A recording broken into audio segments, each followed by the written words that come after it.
try repeating this with English pronunciation. I think the weather is nice today. I think the weather is nice today. I just ran a British pronunciation event in London last night, and one of the sounds I taught was the TH sound, or the two TH sounds. One's voiced, one's unvoiced. And most of the English learners that were there that didn't have a TH sound in their native language, which is most non-native English speakers, given that most languages don't have TH sounds where the tongue comes out in between the teeth. Most people that were there were finding this sound particularly difficult, and as a result, the key to making this sound clearly as a beginner is being able to put your tongue out in between your teeth and just breathe out like this. And what they were finding challenging was putting their tongue out far enough. So when they thought that they were putting their tongue out in between their teeth far enough, they were still not putting it out far enough to make the sound clearly. So the single tip that I was giving to people that made all the difference immediately as soon as they did it was just to put their tongue even further out in between their teeth and then practice breathing out. Or if you struggle to make this sound clearly, that is the simple tip that will enable you to start making this sound clearly and confidently. And if you practice this until it feels natural instead of unnatural, you will master this sound. The second step, once you can do that, is to put it into words that contain the TH sound, specifically words you know that you use every day.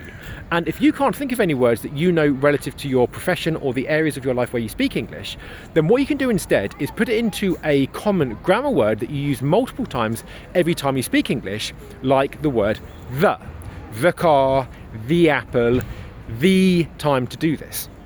A great example that I came up with people yesterday so that they could implement this in their real English speaking today and see themselves speaking like a native today instead of some far off distance time in the future that never happens is the weather.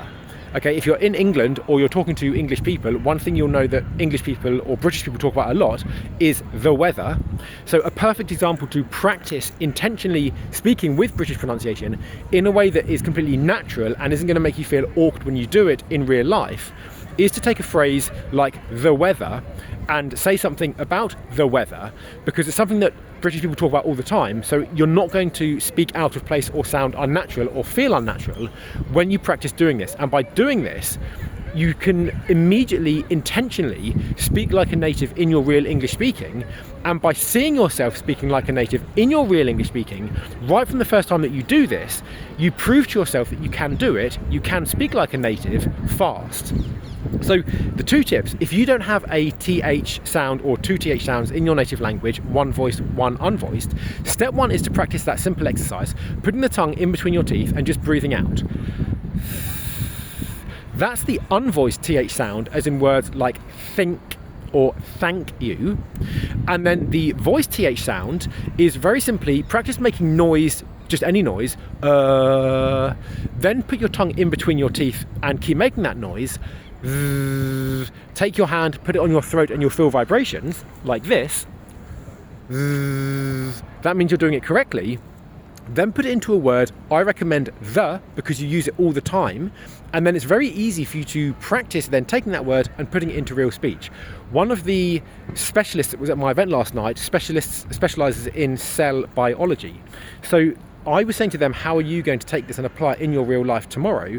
And they didn't want to say the weather, they wanted to say the cells. So they were going to check today on the cells. So by doing this yourself, applying it how you can see yourself using it in your real English life is the fastest and most natural way for you to actually start doing this like a native right from day one, because that's what we want. If you want to speak confidently like a native, the best way to actually start implementing it into your English speaking is by not coming up with fake unnatural phrases, but with phrases that you know that you're going to use on a daily basis. So take this as a tip for today: the cells, or the weather, or I think the weather is lovely today. Do this until it feels natural, and you're going to transform your identity from an outsider to an insider, someone that can speak English clearly and confidently like a native. And you're going to speak clearly, stop getting asked to repeat yourself, feeling unnatural when you're speaking, and getting the respect that you deserve in English. Go for it. I'll see you next time.